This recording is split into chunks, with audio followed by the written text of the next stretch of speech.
2024 के लोकसभा चुनाव को लेकर आखिर सहारनपुर में जो उन पार्टियों के प्रतिनिधि हैं उनकी क्या राय है? गठबंधन कितना कामयाब होगा या फिर जो सत्तारूढ़ भाजपा है वो एक बार फिर से देश के अंदर अपनी सरकार बनाई जाएगी? इस पर बातचीत करने के लिए हमारे साथ जो तमाम दलों के जो नेता हैं वो यहाँ पर मौजूद हैं। इसके अलावा हमारे साथ सहारनपुर के वरिष्ठ पत्रकार हैं, विश्लेषक हैं, राजनीति की अच्छी इनको जानकारी है, जिले की राजनीति को बहुत अच्छी तरह समझते हैं। इसके अलावा प्रदेश और देश की राजनीति पर भी इनसे हम बातचीत करेंगे। सबसे पहले तो हम इंडिया गठबंधन वालों के पास ही चलते हैं। एक चीज चर्चाओं में है कल से कि बसपा और कांग्रेस की कोई खिचड़ी पक रही है। खिचड़ी तो पता नहीं किस किस की पकती है। आप देखो कि कहा जाता था एक अकेला सब पर भारी, और 38 की कर ली तैयारी। क्यों 38 दलों की जरूरत पड़ रही है? क्यों उनको इस चीज की जरूरत पड़ रही है कि बसपा और ओवैसी का गठबंधन करा दो तब हम जीत जाएंगे? उन्हें अपनी जीत में कहीं ना कहीं संशय है। उन्हें लग रहा है कि इंडिया गठबंधन ऐसे नहीं है, हमेशा से इंडिया जीतता है, अब के भी इंडिया जीतेगा। तो उन्हें डर है, ये उनका डर है, तो इसलिए वो खिचड़ी पकने की अफवाहें भी वही लोग उड़ा रहे हैं। और जिसको आना है उसका स्वागत है, वो आएंगे। जिसको इंडिया मजबूत करना है वो इंडिया के साथ आएगा, और जिसको इंडिया से कुछ प्रॉब्लम होगी वो एनडीए मतलब नॉन डेमोक्रेटिक अलाइनमेंट के साथ जाएगा। लेकिन इंडिया का मतलब ही तो कुछ और निकाल दिया। वो निकालते रहे, निकालने में तो कोई दिक्कत नहीं, लेकिन नॉन डेमोक्रेटिक अलायंस हम क्यों कह रहे हैं उसको? क्योंकि आज तक भारतीय जनता पार्टी की इस सरकार ने जो काम किया है वो लोकतंत्र को कमजोर करने के लिए किया है। बिल्कुल सही है, मोदी है तो मुमकिन है। मोदी है तो मुमकिन है कि सुप्रीम कोर्ट के जजों ने आके पहली बार प्रेस कॉन्फ्रेंस की। मोदी है तो मुमकिन है कि नग्न चित्र हमारी बेटियों के वायरल हो रहे हैं। मोदी है तो मुमकिन है जिन खिलाड़ियों को अपनी बेटी कहा था उन बेटियों को सड़क पे खड़ा करके पिटवाया गया। और मोदी है तो मुमकिन है, मुमकिन किया उन्होंने। नए लोकसभा के भवन के निर्माण के बाद जो उसका उद्घाटन हुआ, वहां बलात्कारी के साथ बैठे हुए उसका उद्घाटन कर रहे थे। मोदी है तो मुमकिन है। बिल्कुल। बसपा गठबंधन में नहीं है लेकिन डोरे डालने की कोशिश हो रही है। कौन डाल रहा है डोरे? चर्चाएं हैं। अरे उनकी इच्छा है तो वो आएंगे, उनको रोक सकता कौन है? और अगर वो आना नहीं चाहेंगे तो जबरदस्ती कौन लाएगा? कोई नहीं। वो एक प्रखर राजनीतिक दल है, ऐसा नहीं है कि किसी के साथ जबरदस्ती नहीं कर सकता। मोदी जी ले लेना उसको अपने साथ, ले लें, उसमें क्या दिक्कत है? भेज दे ईडी, भेज दे सीबीआई, हथियार हैं उनके पास। समाजवादी पार्टी वालों से बात कर लेता हूँ, क्या कहेंगे? आपने सुन लिया कांग्रेस को भी। देखिए, आज सवाल ये है कि देश और संविधान को कैसे बचाया जाए। जो देश और संविधान को बचाने के लिए वो इंडिया के साथ आएंगे। कैसे बचाया जाएगा? संविधान कैसे मानते हैं आप खतरे में है? आप लोग देखिए, देश और संविधान दोनों खतरे में है। देश का प्रधानमंत्री लाल किले से ये कह रहा कि हम आ रहे हैं, हम मतलब इतना अहंकार है कि हम आ रहे हैं। इसका मतलब कहीं ना कहीं इंडिया गठबंधन से डरे हुए हैं, जो इस शब्द को प्रयोग करके हम आ रहे हैं। ये जो गठबंधन है निश्चित तौर पे विजय होगा और 2024 में सरकार बनाने का काम करेगा। ठीक है, भाजपा से गौरव जी हमसे पूछ लेता हूँ, ये तो कह रहे हैं डरे हुए हैं। देखिए, विपक्ष के पास कोई मुद्दा नहीं बचा। पिछले 9 वर्ष में भारत में जो ऐतिहासिक काम हुए, विकास की जो गंगा चारों ओर बही है, उस सबको देखते हुए ये पूरी जनता का पूरी तरीके से समर्थन भारतीय जनता पार्टी और प्रधानमंत्री नरेंद्र मोदी जी के ऊपर है। और इस गठबंधन को साफ दिखाई दे रहा है इनके पास कोई मुद्दे नहीं बचे हैं। कभी कोई विकास वाले मुद्दों पर चर्चा नहीं करना चाहते, कभी किसी तरह के देश को आगे बढ़ाने वाली बातों पर चर्चा नहीं करना चाहते। आप देखिए, पिछले 9 वर्षों में कश्मीर से लेकर चांद तक तिरंगा फहरा दिया मोदी जी के नेतृत्व में। आयुष्मान योजना, आप चारों तरफ देखिए हाईवेज का किस तरीके से जाल बिछा है। अगर आप अपने जनपद की ही बात कर लें, बात करते हैं 70 साल हमने ये किया वो किया। अरे क्या हुआ? सहारनपुर से दिल्ली तक जो है एक सिंगल रेलवे लाइन थी, सिंगल ट्रैक था, वो भी जो अंग्रेजों ने बिछाया था उसे डबल नहीं कर पाए। वो रेलवे ट्रैक डबल कब हुआ? 2014 में मोदी जी की सरकार आने के बाद। उसके अलावा आप देखेंगे शहर पे चारों तरफ हाईवेज किस तरीके से बने हैं। सहारनपुर से आप 50 किलोमीटर दूर भी की कोई सड़क ऐसी नहीं थी कि 50 किलोमीटर भी आप कहीं पर जा सकें। चारों तरफ गड्ढे ही गड्ढे थे, सड़क नाम की तो कोई चीज़ ही नहीं थी। आज आप देखिए किस तरीके से औद्योगिकरण किस तरीके से हो रहा है। देश की अर्थव्यवस्था आज 5वें नंबर पर पहुंच चुकी है, मोदी जी के नेतृत्व में सब संभव हुआ। तो विकास ये तो कह रहे हैं कि 38 दल इकट्ठा कर लिए इंडिया के मुकाबले। 38 दल इकट्ठा करने का तो विषय, जो समान विचारधारा वाले लोग हैं और जो विकास परक राजनीति करना चाहते हैं, जो देश को विकास की ओर लेकर जाना चाहते हैं, जो पूरे विश्व में जो है भारत का जो नाम बढ़ रहा है, पिछले 9 वर्षों में जो प्रतिष्ठा बढ़ी है, उस प्रतिष्ठा के मायने समझते हैं, जो भारत को वाकई में विश्व गुरु बनाना चाहते हैं, वो लोग सब समान विचारधारा वाले लोग साथ आ रहे हैं, उसमें कोई ऐसा विषय नहीं है। ठीक है, बसपा कहाँ जा रही है? बसपा तो अपने दम पे चुनाव लड़ेगी। मुसलमान और दलित एक साथ चले, 80 की 80 सीटों पे हम चुनाव जीत रहे हैं। मुसलमान वो बसपा को किसी की ज़रूरत ही नहीं है। अखिलेश यादव की राजनीति आप देख लिए ना, कल उनका एक MLC स्वामी प्रसाद मौर्य हिंदुओं को पे ही लालचन लगा रहा है, हिंदू है ही नहीं। उनकी विचारधारा क्या है?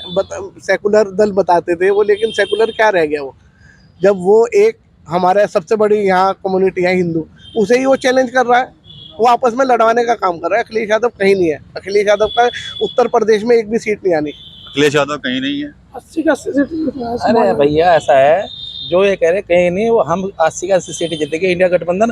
और जो ये कह रहे हैं, ये स्वामी प्रसाद मौर्य का उनका अपना बयान हो सकता है, वो जाने। अरे इनसे ये तो पूछ लो, लेकिन स्वामी प्रसाद मौर्य का बयान का तो पूरा विरोध चल रहा है, बात ही ऐसी भैया कह दी। वो जवाब देंगे, लेकिन इनसे ये तो पूछ लो कि चुनाव तक कहाँ रहेंगे, कौन से दल में जाएंगे, ये रहेंगे नहीं रहेंगे वहाँ। इनका तो पता ही नहीं कि सांझ सवेर कहाँ है, इनको तो दल बदलू की लत लगी न, भागना है। ठीक है, गणेश जी ये बता दीजिए कि जो कल स्वामी प्रसाद मौर्य का बयान आया इंडिया गठबंधन में, क्या किस नजर से देखते हैं उस बयान वो को? उनका पर्सनल बयान हो सकता है, लेकिन गलत पर्सनल है, गलत है। इस तरह की टिप्पणी राजनीति में नहीं होनी चाहिए, और कहीं ना कहीं ये बीजेपी को काउंटर करने की उनकी कोशिश है, जो कि गलत है। मेरे निजी तौर पे मैं कह सकता हूं कि गलत है, क्योंकि बीजेपी हर चीज़ में हिंदू मुसलमान करती है। ये जहां देखते हैं वहां हिंदू मुसलमान को लड़ाने खड़े हो जाते हैं। अगर ये नॉर्थ ईस्ट में जाते हैं तो वहाँ पे क्रिश्चियन और हिंदू को लड़ाने के लिए खड़े हो जाते हैं।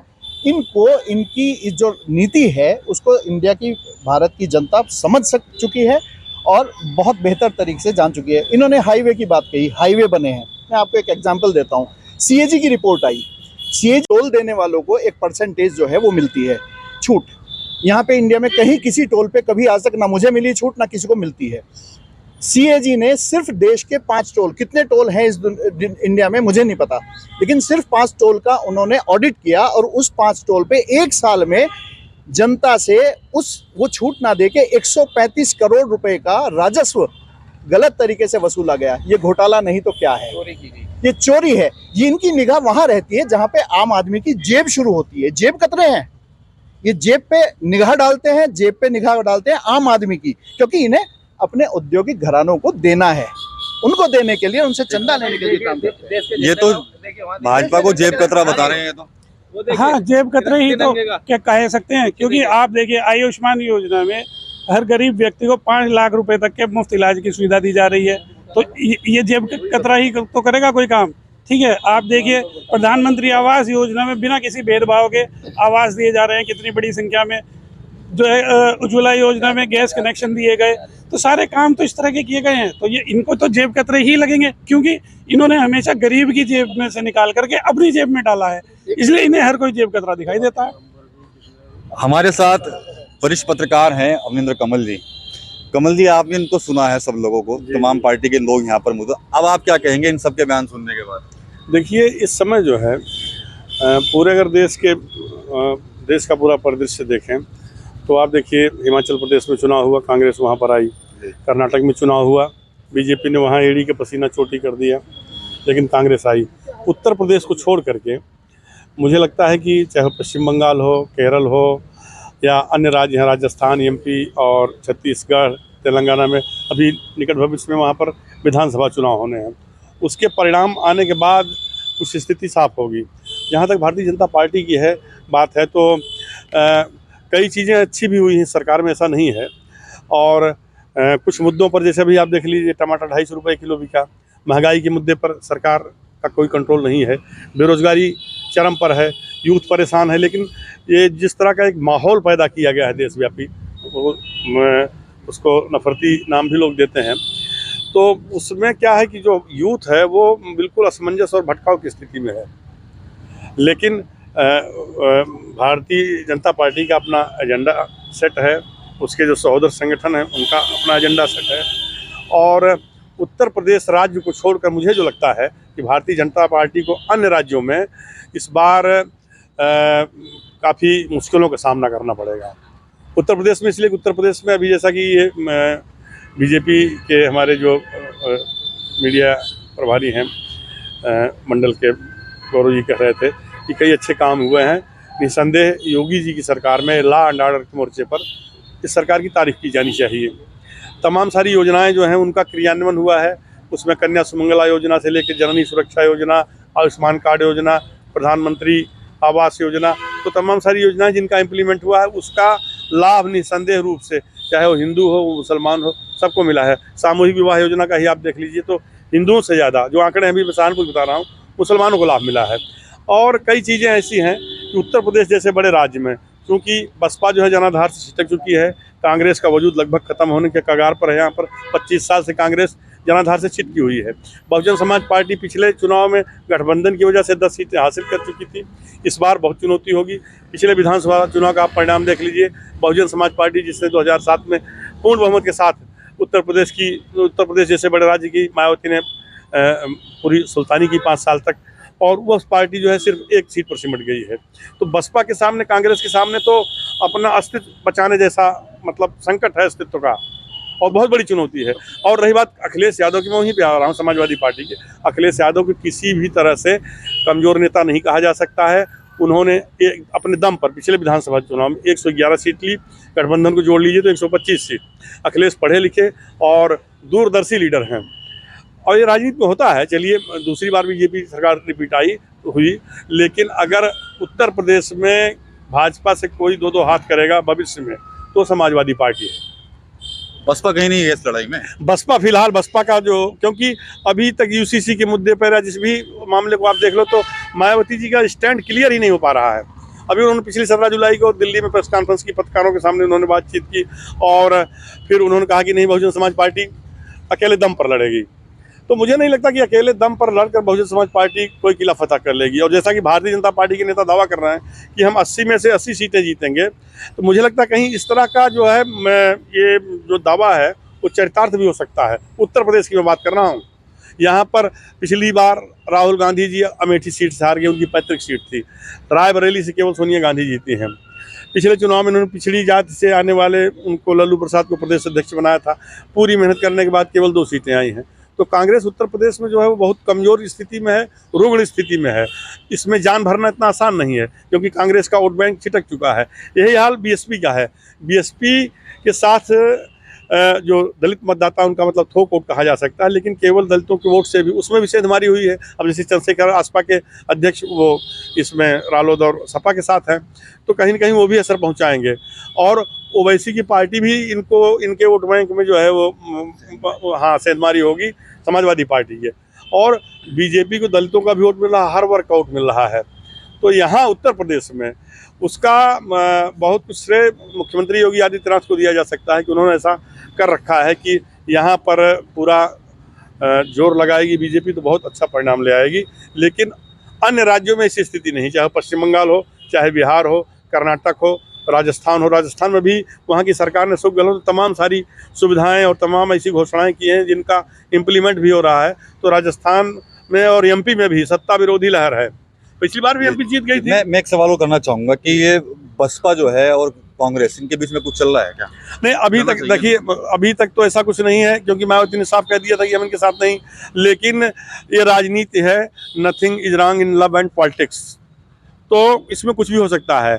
मायावती कांग्रेस के साथ आ सकती है, हो सकता है कि ये जो इनका चाह रहे थे उससे मैं क्या कह रहे थे? ये कहना चाह रहा था, अभी मेरे भाई गौरव जी ने एक चीज कही थी कि 5 लाख का हम इंश्योरेंस दे रहे हैं आयुष्मान योजना के अंतर्गत।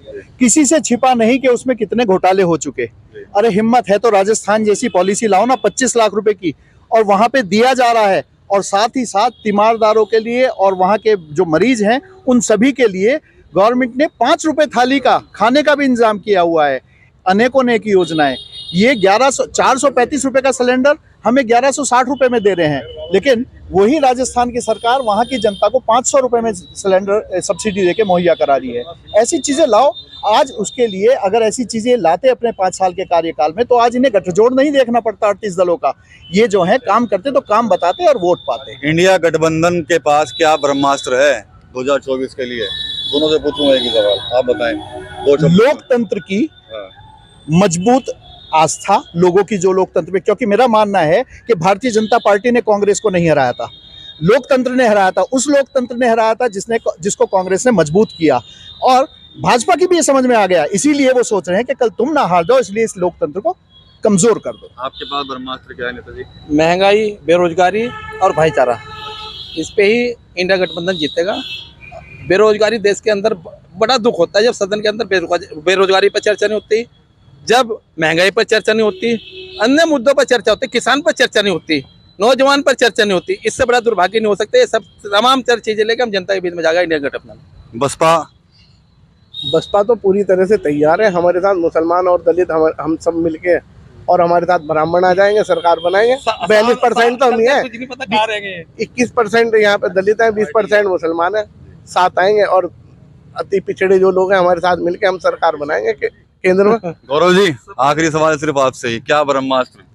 ब्रह्मास्त्र कुछ नहीं है। मैं फिर वही बात कहूंगा, जो लगातार हम लोग काम करते आ रहे हैं पिछले 9 वर्षों में, जो जिस तरीके से विकास कार्य हुए हैं। अब आप देखिए, ये तमाम दलों के मित्र हमारे साथ हैं, इन सब का मुद्दा सिर्फ एक है, तुष्टीकरण, जातिवाद की राजनीति, तुष्टीकरण की राजनीति।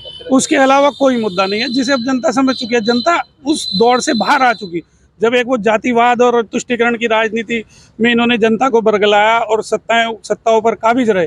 अब जनता जो है विकास की राजनीति चाहती है। जिस प्रकार से पिछले 9 साल में चारों तरफ पूरे देश में हर क्षेत्र में जिस तरह से विकास कार्य हुए, गरीब, किसान, दलित, मजदूर, शोषितों का सबका ध्यान रखा गया है। कोरोना जैसी इतनी बड़ी आपदा आई, उसमें फ्री राशन की व्यवस्था की गई। जो जितने भी गरीब लोग हैं, उसमें ये नहीं देखा गया कौन किस धर्म का है, किस जाति का है, किस वर्ग का है। आज भी समान रूप से वो सभी जितनी भी योजनाएं हैं वो सभी उसी प्रकार से चलती चली आ रही हैं। और विकास और सिर्फ विकास के मुद्दे पर भारतीय जनता पार्टी प्रधानमंत्री श्री नरेंद्र मोदी जी के नेतृत्व में चुनाव में जाएगी और निश्चित रूप से एक बड़े बहुमत के साथ एक बार फिर से मोदी जी प्रधानमंत्री बनेंगे। प्रतिनिधियों के आपने सवाल जो हमने इनसे किए थे उनके जवाब इन्होंने दिए हैं। इसके अलावा जो विश्लेषक हैं, जो पत्रकार हैं, उन्होंने भी अपनी राय जो है वो 2024 को लेकर रखी है। हालांकि 24 के चुनाव में भी थोड़ा समय है, लेकिन राजनीति जो है वो पूरी तरह से गरमाई गई है। तमाम दलों के अपने अपने आंकड़े हैं, अपने अपने दावे हैं, अपनी अपनी जीत का बड़ा दावा वो करते नजर आ रहे हैं। TV9 भारत में डिजिटल के लिए सहारनपुर से विकास कपिल।